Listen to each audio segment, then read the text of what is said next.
that a little bit too, to, again, compare U.S. House of Representative positions versus state reps.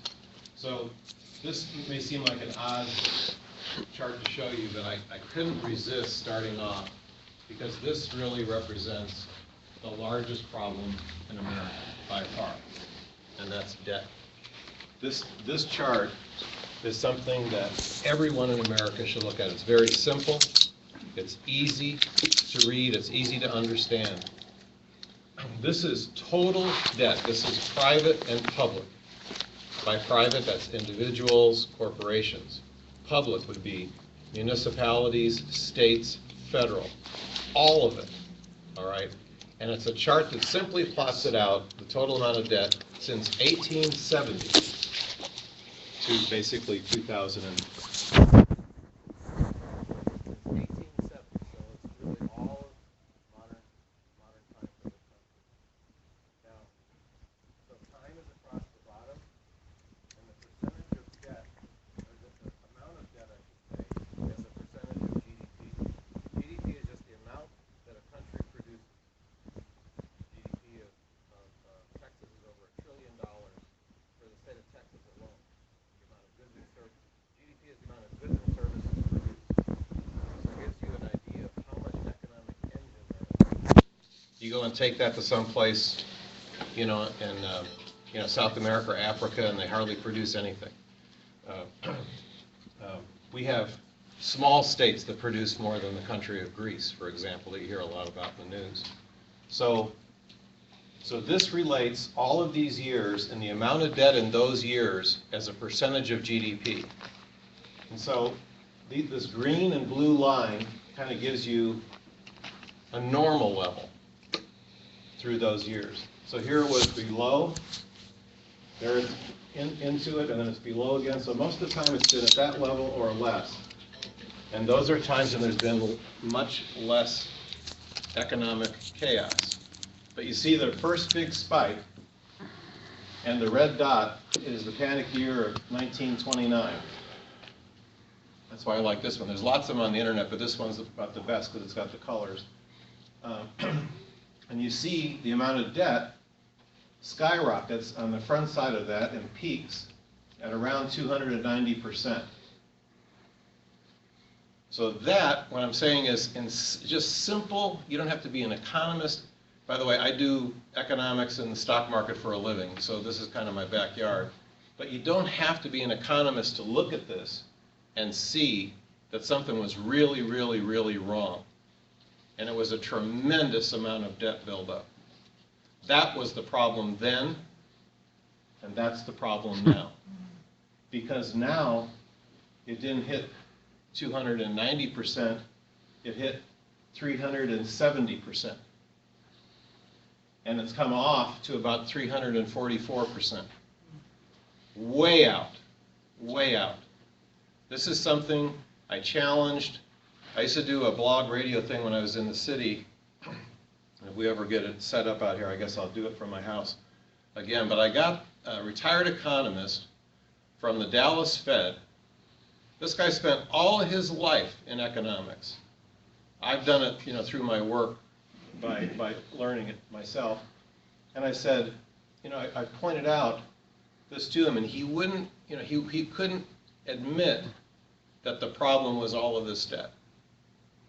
So the next thing I would point out is that you see how it goes all the way up to 290, and then you see it comes down. So the amount of debt was reduced, right? So how does debt get reduced? Default. Default. Default. Big time, okay? So you learned probably in school about the margin debt, the amount of stock bought with borrowed money in the stock market. And you would think that was all there was. And by the way, in the 1920s, the amount of that debt that was federal debt was really relatively small because the federal government was much smaller in those days compared to the overall economy. So this debt was in corporations, it was in individuals, it was in cities, it was in the stock market, it was everywhere. But that decline, that's where the pain is. Because when that debt defaults, what happens? People have to lose their job because businesses have to get rid of the expense. They can't afford to pay them anymore. And so that's where the unemployment comes in massive amounts. Massive amounts.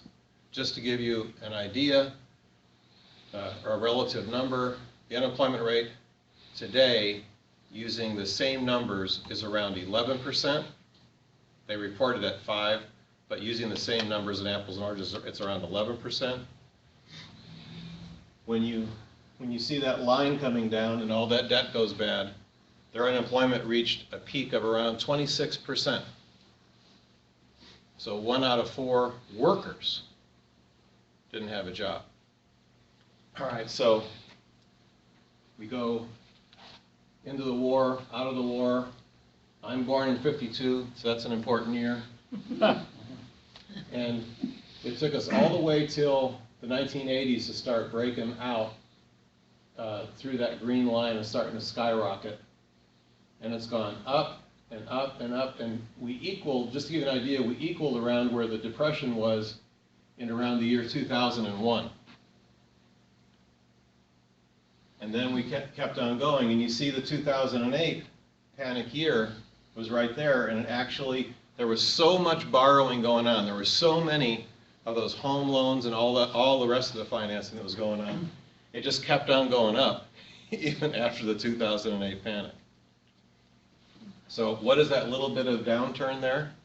That's the mortgages. That's a lot of the mortgages.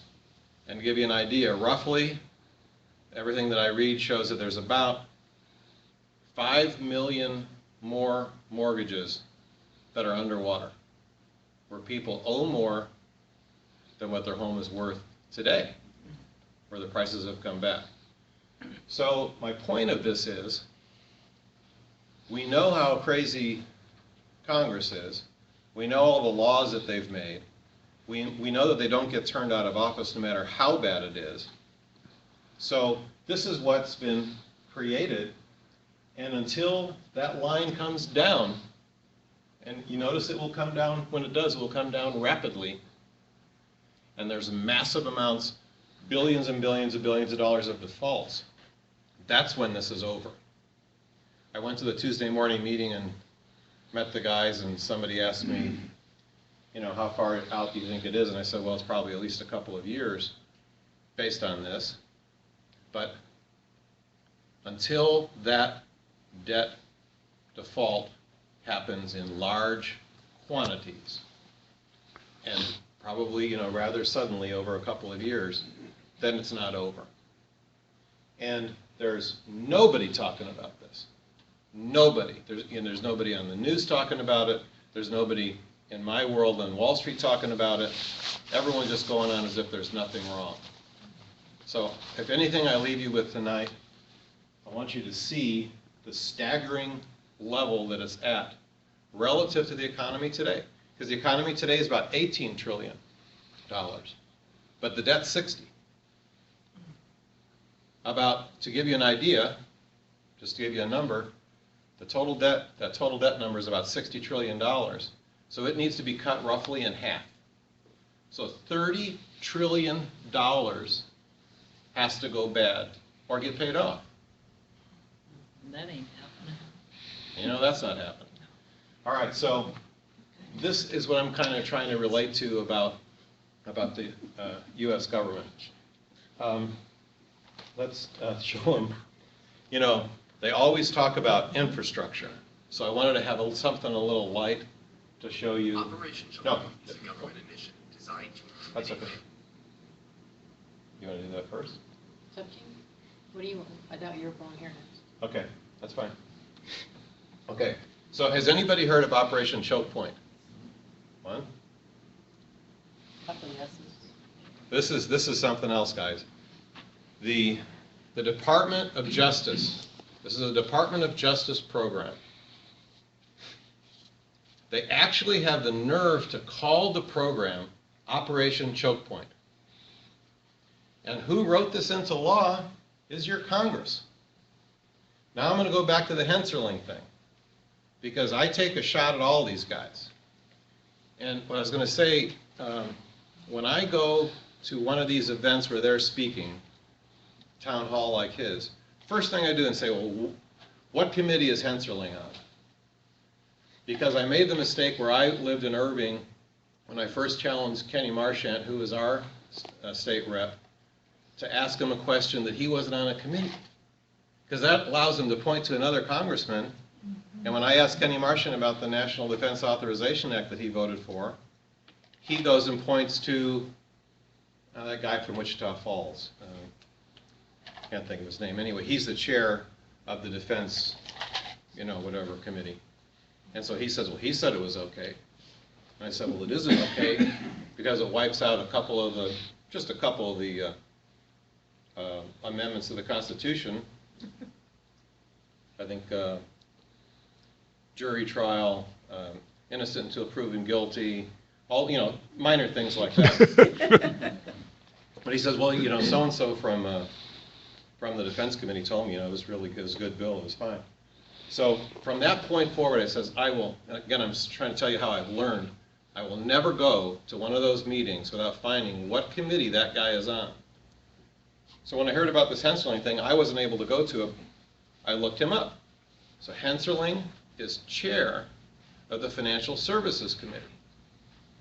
And by the way, Louis is a third-ranking member of this committee. They are directly responsible for this legislation, for Operation Choke Point. So what do you think Operation Choke Point is? This guy's going to explain it to you in 1 minute. Believe me, it won't take very long. It's a little 1-minute presentation.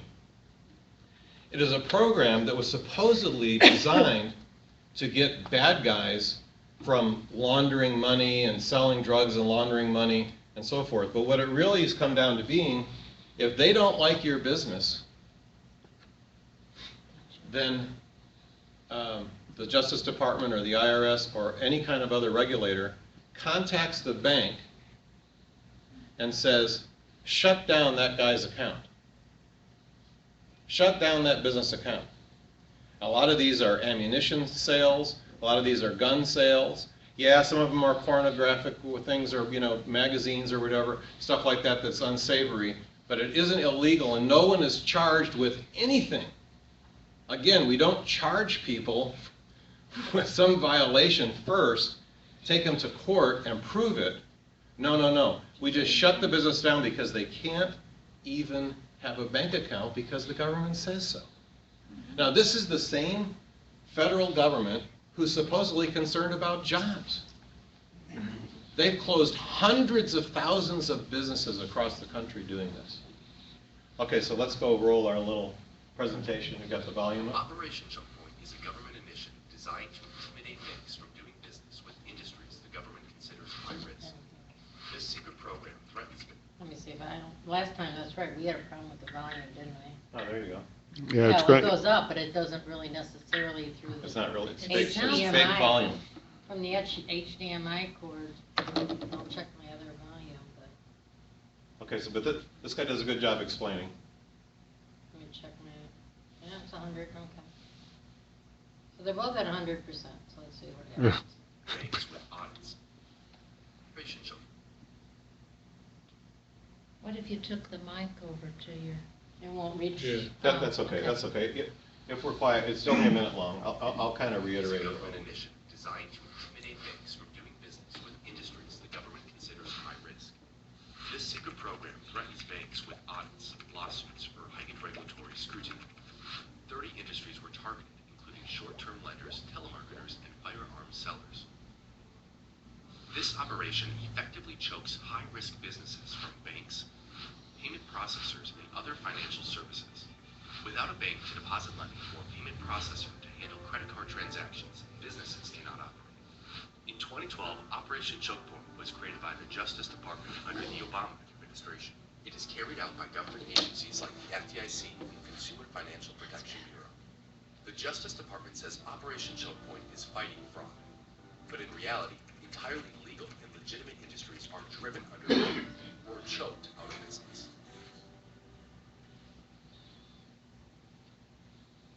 Okay, so this is real.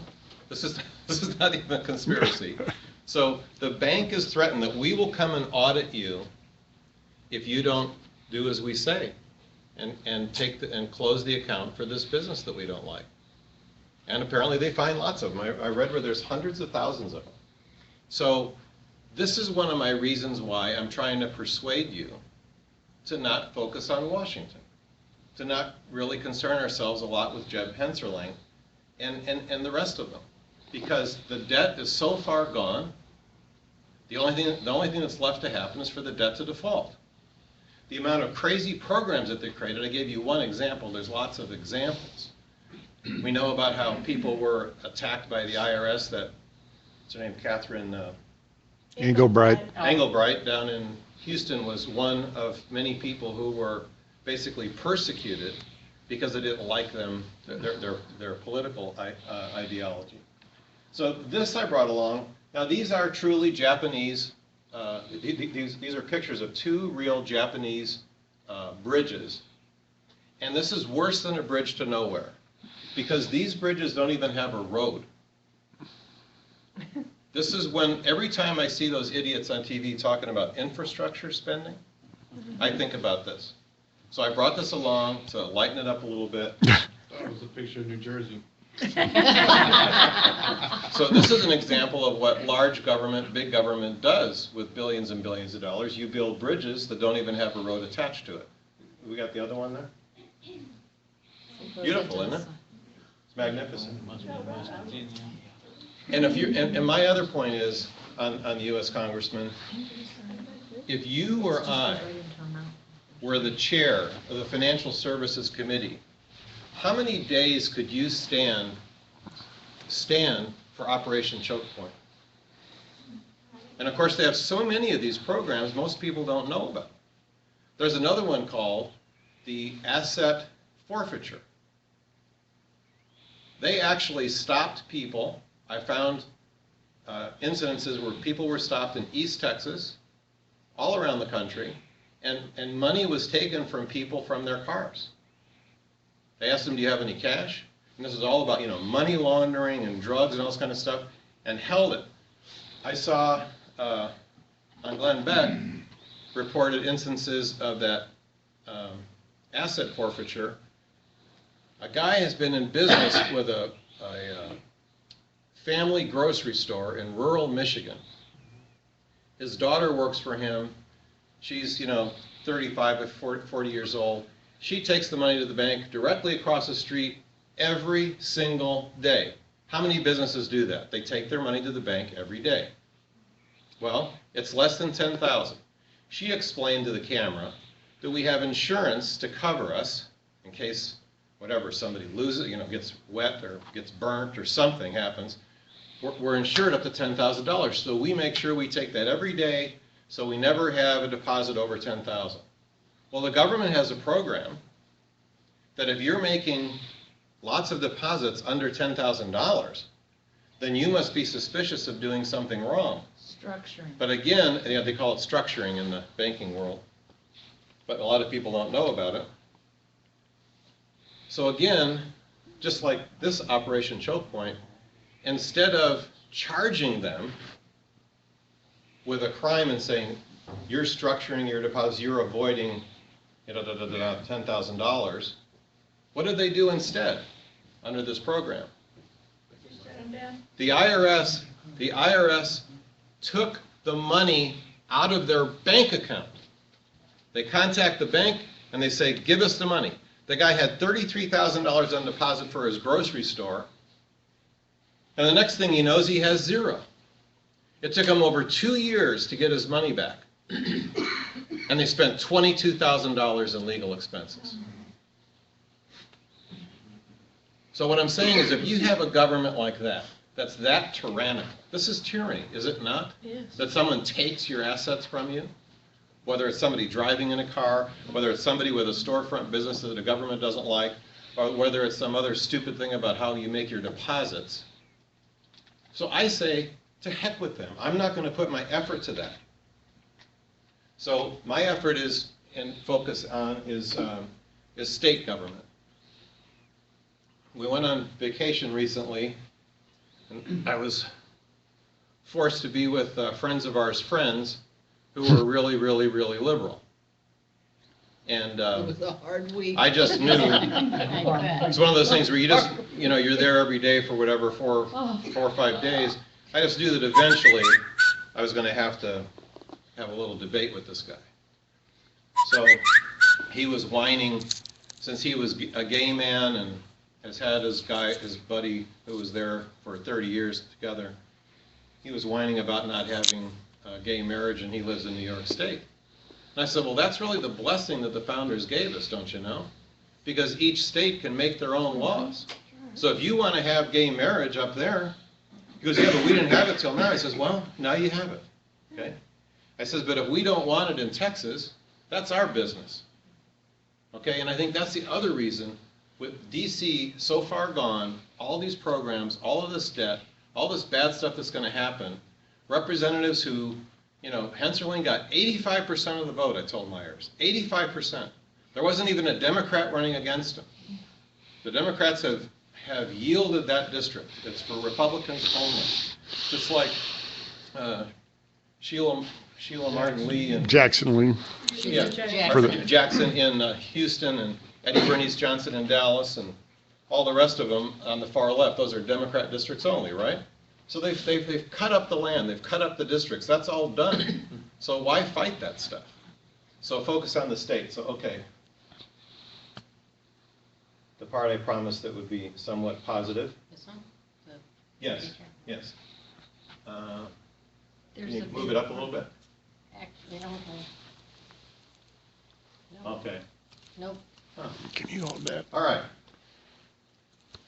I said I was going to talk about the speaker race. The thing that I want to say more than anything else, when I went down there, a bunch of the grassroots people, Tea Party people, et cetera, Republicans were meeting at this Super 8 or whatever it was. La Quinta. La Quinta. So we went there, and you meet all these other really great people, and you feel really good. And everyone's wondering how many votes he's going to get, and so on and so forth. And but I came to learn when I was there, and now I researched a little bit more, that is the first actual vote, a competitive vote between two people for Speaker of the House in Texas in 43 years. I've lived in Texas for 34 years. So for the whole time I've lived here, since 1981, you mean to tell me there's never been a vote between two people? So what is that? That's corrupt, right? If you don't have a vote, and nobody has to say, I'm with this guy and I'm with that guy, that's corruption. So I started digging into, well, how did Strauss, everybody knows his name, and most conservatives don't like him very much, but how did he get there? He got there because the existing speaker, Craddock, resigned. He didn't even face him off in a vote. And you say, well, gee, he had all the votes lined up. But that's what you have an election for, right? And you put people on the record.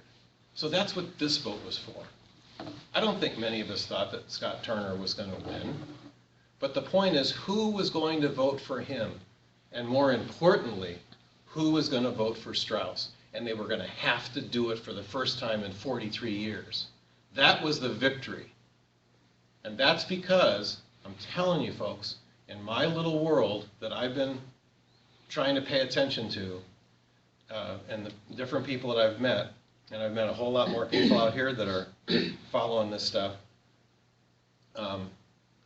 there is a grassroots movement on moving the state to the right. I sincerely believe that. And when I show you this information here, you get an idea. These are two committees that were open. Bob Brewer was talking about the committees and how things have changed and so forth. The Appropriations Committee, which is obviously a biggie, appropriating the money, and Ways and Means, which is setting how the money comes in and pays for things, those were both open. The interesting thing was that there were a couple of people that were Strauss's guys that held those committee positions that didn't run again because of either some sort of scandal or something else. They didn't run for re-election. So there was a few things that opened up in that regard. I'm not going to go into the granularity of it. But what I gave you before was, you know, my son Ross told you all a million times he works for Empower Texans. But I didn't want to just use their rating system. So I have Kathy Adams' Eagle Forum and the Young Conservatives. So you can compare them. So who does he put in for appropriations in this open seat? John Otto. And Young Conservatives give him a 41 out of 100. And Sorry, I don't have a mouse, only a finger. yeah, Empower Texans is 35, and Eagle Forum's a little more generous at 66.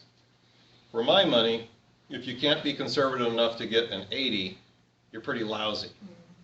You know, that's just my little thing. So that's the kind of person he puts in. He's a quote, this guy's a quote Republican. A 35 rating, I know more about Empower Texans rating. If you're at 35, there's Democrats that are above you. So he's pretty much in the gutter. Now this guy, Dennis Bonin, got the Ways and Means job. Young Conservative 66, Empower Texans 60, and Eagle Forum 87. You kind of see the trend. They're a little more generous. This higher education guy, John Zerwas, got that one recently. That was held by Dan Branch, who is now our... He got defeated. Yeah. He's He nothing. didn't win anything. Okay, yeah, I got to mix up with somebody else. Yeah, okay. Yeah, Branch ran for statewide office and lost for Attorney General, that's right. So Branch was the guy. I wanted to put him there because I wanted you to see who he had there before, because remember, the Speaker appoints every committee chair, right? He appoints every single one, just like Boehner in DC. He appoints every single one. So he's dictator of committees. Doesn't have to ask anybody, doesn't have to kiss anybody's fanny. He just says who they are. So Branch, who was there before, was a 68-52, and I didn't have one from Eagle Forum on him. So he ran for, thank God he ran for statewide and lost, so he's out of office as far as I know. Zerwas is a replacement, so what do we stick him? What do we get stuck with? A 40, 25, and a 54. So this is why, I'm giving you the reason why, the State House is really quite liberal. It's not even quite conservative yet, okay? But it's slowly happened. And then here's two other appointments: Larry Phillips, Homeland Security, and Joe Pickett, Transportation. Look at Joe, 28, 22, 40. He has to be down to the Democrat. But what I'm saying is it doesn't matter. See, I'm off of the RD thing. It's, you know, how conservative are they? And Phillips, 75, 75, they got up at 98. It's kind of crazy. Okay, so let's flip it up now. Easier. Part of my effort here is to not worry about Strauss. Okay, he's there. You had an election. You put all the 150 state reps. They're all on the record now for a vote. I think 148 votes or something like that, because a couple of the seats were undecided. Technicality. But this guy, these are, quote, this is what the conservatives I know in the House, the really conservative guys, they like to call them moderate Republicans. So this is my really good news for you. This is the best news I have. Because if you don't replace non-conservative, whatever you want to call them, Republicans in those Republican districts, then there's no change. The crazy thing about it is, almost everyone that I knew of that was challenged lost. The incumbent, more liberal, quote, moderate Republicans lost. Now Harvey Hildebrand, he ran for another office, I believe, and Jim Pitts didn't run. He was part of the Pitts was part of the UT Regent scandal, where his son got some sort of special benefit to UT or UT Law School, one or the other. So let's look at the ratings of these people. Harvey Hildebrand, 72, 68, 83. Ralph Sheffield, 68, 52, 65. Linda Harper Brown in Irving, where we used to live, 64, 64, 8, 82. She lost to Rodney Anderson. Diane Patrick, who was a school person, school background, 40, 36, 65. She was struggling to to almost, run as a Democrat. Pitts, 38, 29, 61. And this is my favorite one, Yes. Bennett Ratliff, because everyone knows the Ratliff name in Texas. William Ratliff is his father. His younger brother is Thomas Ratliff on the school board that Anthony's talked about. They're really incredible. Ross and I, before Ross got totally into it and working in it, we went to Ratliff's office because that's where he lived. Ross lived right in his district. And we sat there and talked to him about schools. And I'm telling you, the guy is a total leftist. There's not a chance that he's anything other than a leftist. The government's always a solution. And I said to him, I says, when is the government ever the solution? Really? He goes, well, in the military. Okay. So that's the kind of person. So see, he got a 41. Tell him who kicked him to the curb. Yeah. So now, Matt. a good friend of ours that we really knew truly before he ran for any office was Matt Rinaldi, ran against him, and won by 92 votes out It of was a God thing, guys. It was a God thing. out of I think it was 8,000 votes cast for that seat. So this is how it changes, and you don't see this happen at the U.S. congressional level. Ralph Hall,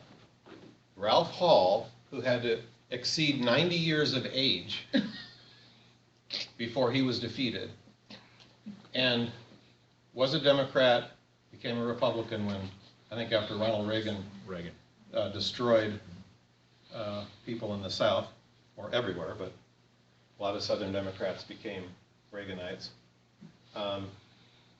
Ralph Hall was the first Republican U.S. congressman to be defeated in a Republican primary in the state of Texas. Period.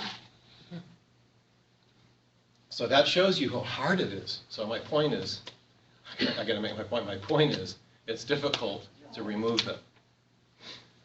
These people, it's not. Because if you look at a lot of the other races, I went on Ballotpedia and I just scanned through them and looked at people that had really poor ratings, which are most of them in the state house. And I'm only looking at Republicans because they're the only ones that have a chance of having a decent rating. Most of them were unopposed. Then you talk about money. Molly White came through the Tea Party ranks, defeated Ralph Sheffield. She ran her state rep seat with $25,000. Now the sheriff and the constable can relate to that. For elected office, that's a relatively small amount of money. Bennett Ratliff spent, because he has plenty of, his father is a lobbyist, and his brother's a lobbyist, so they probably know a few lobbyists. In Austin, he ended up spending $900,000 against Matt Rinaldi's $75,000. And Matt Rinaldi won. So it isn't money either, is it?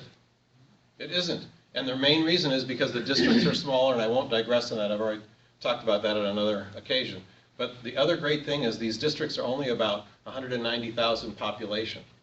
And the U.S. House districts are about 700,000. So it's much easier to get rid of them. Even though I think less people know who their state rep is than probably their U.S. rep, but the districts are so large in the U.S. House compared to the state reps. For 26 million people, we have 150 reps. Another thing to look at is we just had 2 votes for House, for a speaker, right? We had Boehner in the U.S. House, and we had Scott Turner running against incumbent Strauss. How many people voted for somebody other than John Boehner out of 435 U.S. House seats? 23, Okay. 24. I counted 25 this morning real quick, but I'll go 24 is good enough. 24. And 19 people voted out of 150 for Turner. So you see how much more responsive it is? Jefferson said the government closer to the people, it's better government. So this is where I think people should put their effort. They should put either their money or their walking or their calling or any of that stuff, whatever you like to do to help candidates. So the last thing I did was, I said, I'm new to the area, so I looked at the map, and I looked at the congressional districts out here, and we don't have much of a problem because Brian has like a 92 rating on this thing for our guy here. And you look around, of course, at the others that we know their names, Matt Schaefer and Tyler and help me on the David Simpson. David Simpson.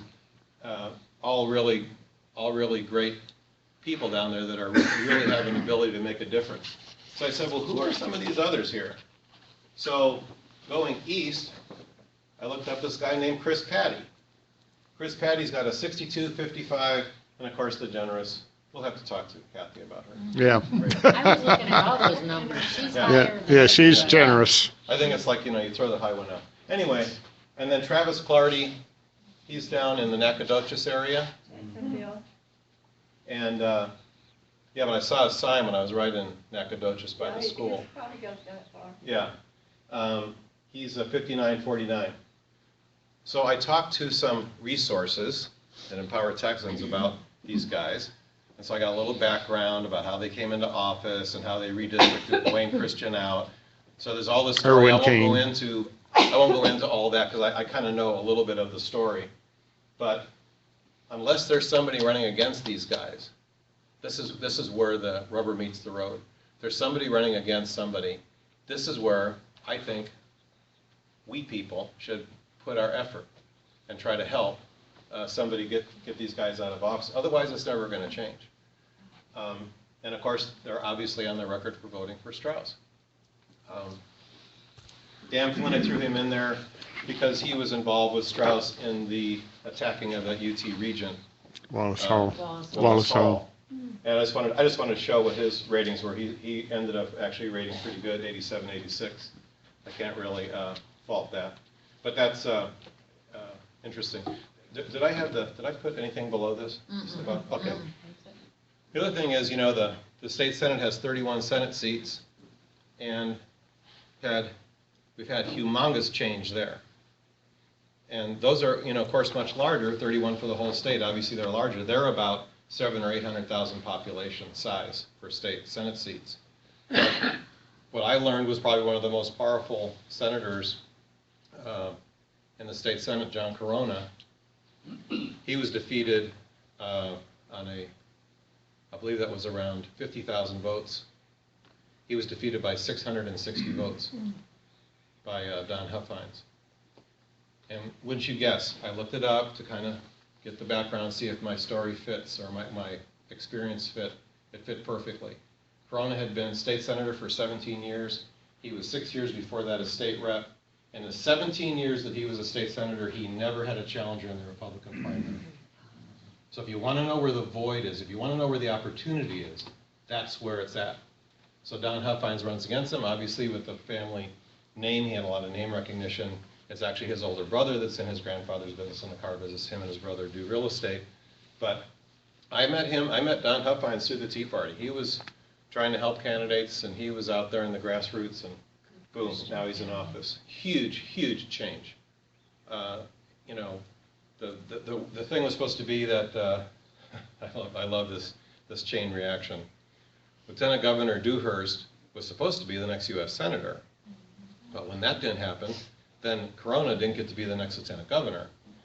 So now he's not even a state senator anymore because he actually had an opponent who could defeat him and defeats him, and he's gone.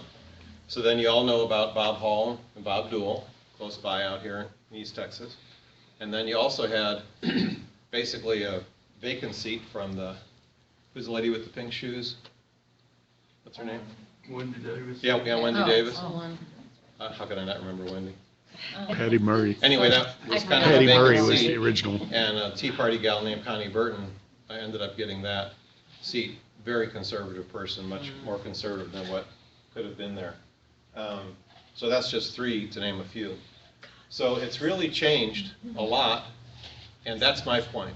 This is where the change can happen. This is where a lot of liberals can be pushed out, and we can have our state being operated and run in laws that are less government for sure. But on a national level, it's worse than a dream. your indebtedness chart. Yeah. Tell them what Ross has brought to our attention about the indebtedness of Texas and the municipalities. Yeah. Just quick to compare An it. interesting statistic to make a point. This is a point that speaks to how important is it for us to change these people, and how close is Texas to having problems with too much debt. So here's the statistic. For local government, county, city, municipalities, the debt per person, per man, woman, and child, the debt per capita in Texas is second only to California. The amount of debt per person, man, woman, and child, at the local level. And again, that's closest to the people. That means there's a lot of liberals on school boards. That means there's a lot of liberals in city councils. It means there's a lot of liberals in county government. Lots of them. Because they're getting away with spending and spending and spending. The amount of spending last period in Austin went up about 25% over the same 2-year period before. That's how much spending increased. They had all sorts of accounting gyrations, just like any sophisticated politician in Washington. They have all the skills down there to do the same mess if we let them stay in office. So that's kind of my message. I think there's a huge difference, and I think that you can't emphasize enough how important it was to have that speaker's race. Because now every one of those people who could be a Clardy or a Patty or other guys around the states or ladies around the states that are liberal Republicans, now they have to own up to that. And the other thing I always ask myself, why do they do this? Why did Strauss come in without really having a vote? And why did Craddock leave? Why? Because they're afraid they're not going to get a committee job or something? I mean, if you give him, once you give the other guy the speakership, he's going to determine all the committees anyway. And I can tell you, the people that won, these new conservatives that came into the House, the new conservatives that came in the Senate, for the people that I know, I don't think they really care about the committees. They care about this fight and about truly fighting for less government. So, anything? Robert, one of the things that I did find out, and I didn't know, but in that race, Bob Hall's race over here in Van Zandt and East, for the Texas Senate, did you know that was gained by shoe leather? Not money. No, It I was know he all didn't. shoe leather. I know he had a very small amount. Things like that. And we got shoe leather. We can get out there and get with it, or phone banks or whatever. I mean, that's, And Anthony's an expert in Sure. door-to-door. Anthony and And Mary I Lou. do know in Dallas that I know that there were people that really rallied for Bob Hall in the runoff because they saw how he made it so difficult. It was so difficult for him with the lack of funds in the primary. And there was quite a bit of money that rallied behind him to help boost that campaign to help him the rest of the way. But yeah, I mean, that's what it is. I mean, how would Molly White beat this guy, this Ralph Sheffield character, with $25,000? I mean, you can hardly, I don't know how you can hardly run a campaign this much. The guy, like I said, the guy that I know the best is Matt Rinaldi, who beat Bennett Ratliff by 92 votes. And I said to him before the campaign, I says, how much do you think it's going to take? He goes, well, I'm not going to hire anybody full-time until I'm this far into it, because it cost me a lot of money last time. He says, I think I can do it for $75,000, and darn it if he didn't do it for that. It was, it's unbelievable. It isn't really huge dollars. Talk about candidates. How many of you can name our Texas state senator in our district? It's a funny name. Just a couple He's people. got a name worse than mine. It's L-type. He's, of these ratings, he's got a 57% conservative rating, and he never gets opposed. Never. Never. That's how they stay in. And his attitude is how many millions he's got in campaign funds and this and that, and It didn't help John Crona. John Crona probably was one of the wealthiest people in the state senate. Corona's probably worth $100 million. And I think he spent, I don't know, Well, we beat 5 or 6 or more Dewhurst, million he's dollars, one and he of the- still lost. We beat Dewhurst, and he's one of the richest men in Texas, wasn't he? Ever since that lady lost so badly to Brown out in California, and she was worth billions of dollars, can't think of her name. yeah. I know who you're talking about. You know, after I saw that, I thought, well, money's not. It wasn't Peter. Carly Farina. No, No, it was that somebody else. bigger lady. The hair like this. Oh, the one from eBay? Yes. Yeah, the eBay lady. eBay lady. Yeah. Anthony? I think your point is well taken. And now then, what we've got to be sure that we do is anybody that voted for Joe Strauss, we got to have at least one candidate running against them. Yeah. And Rafael Cruz says you want 2. Mm. Said if you can get 2, your chances are that you're gonna get one of those 2 in a runoff. There you go. If they go head to head, money has more effect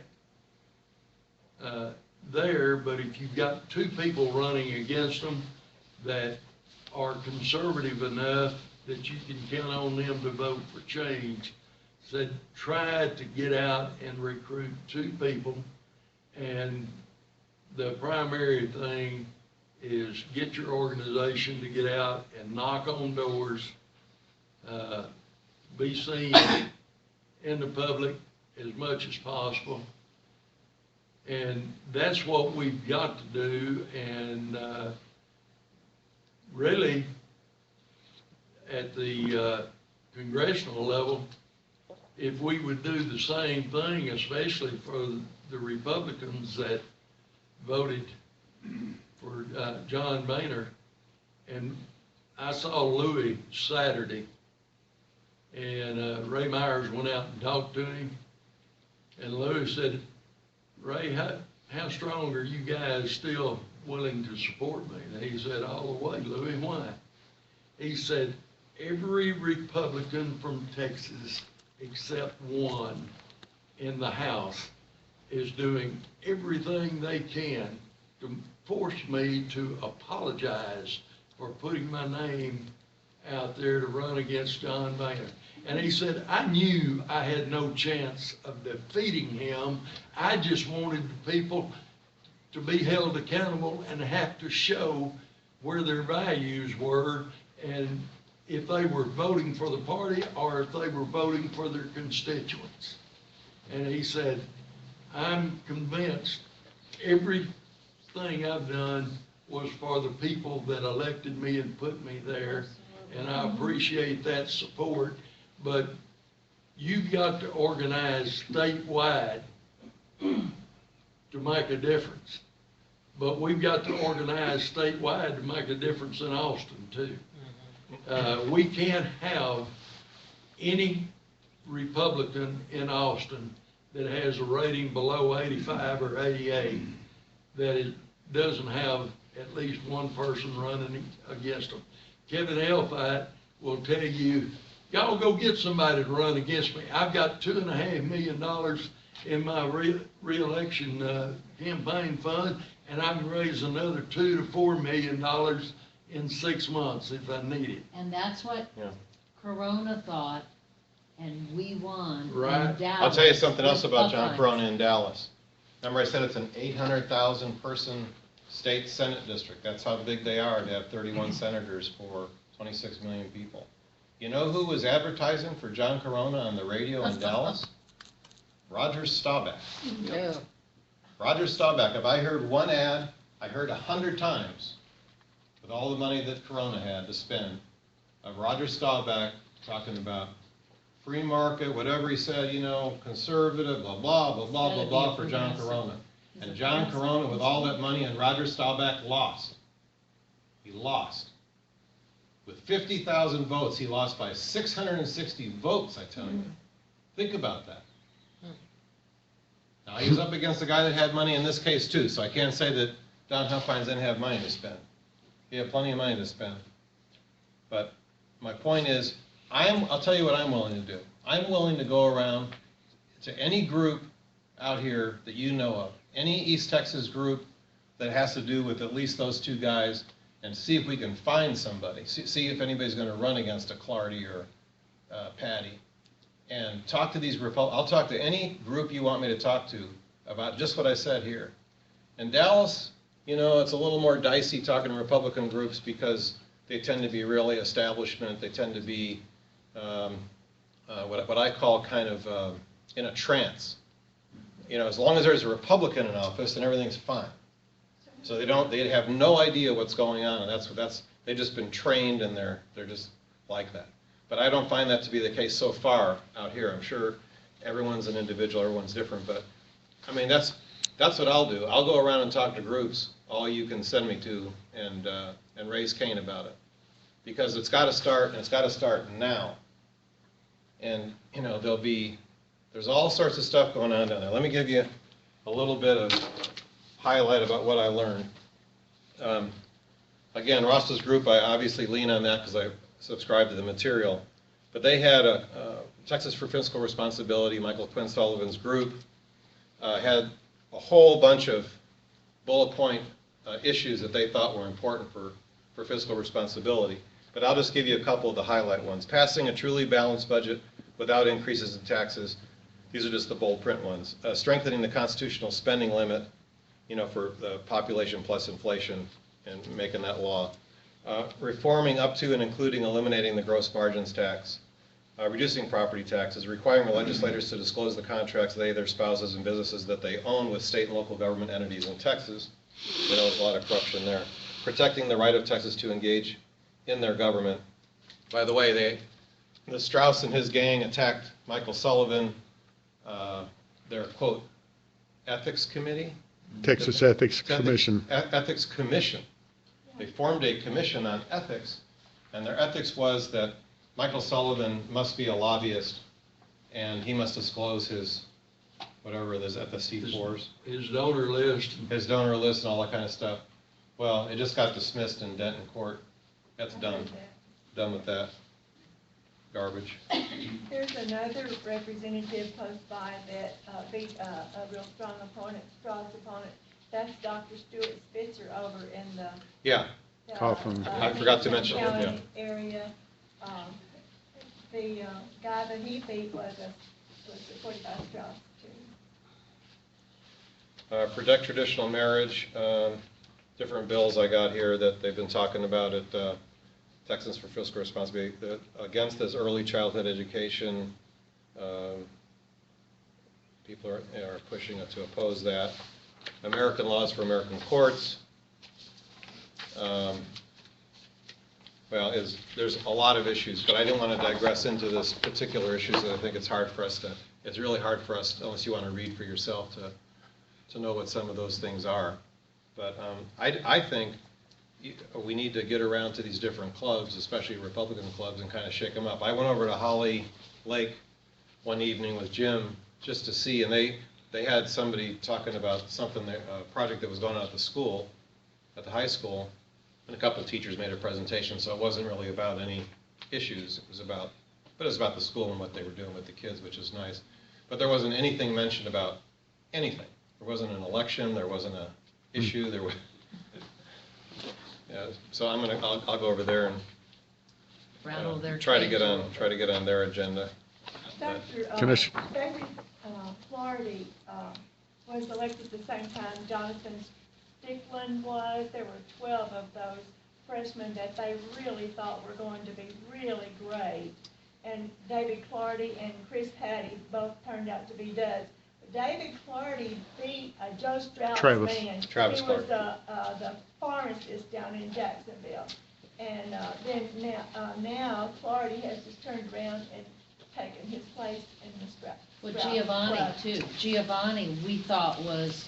Well, there's always going to be some that go bad. I mean, Yeah. if they're well, people, Giovanni is Well, another. you gotta knock them out before they get, if they get Too terms entrenched. under their belt, or three, it's almost impossible, or it has been in the past. you're right, Anthony, because Bennett Ratliff had only been in that seat for one term when he got knocked out.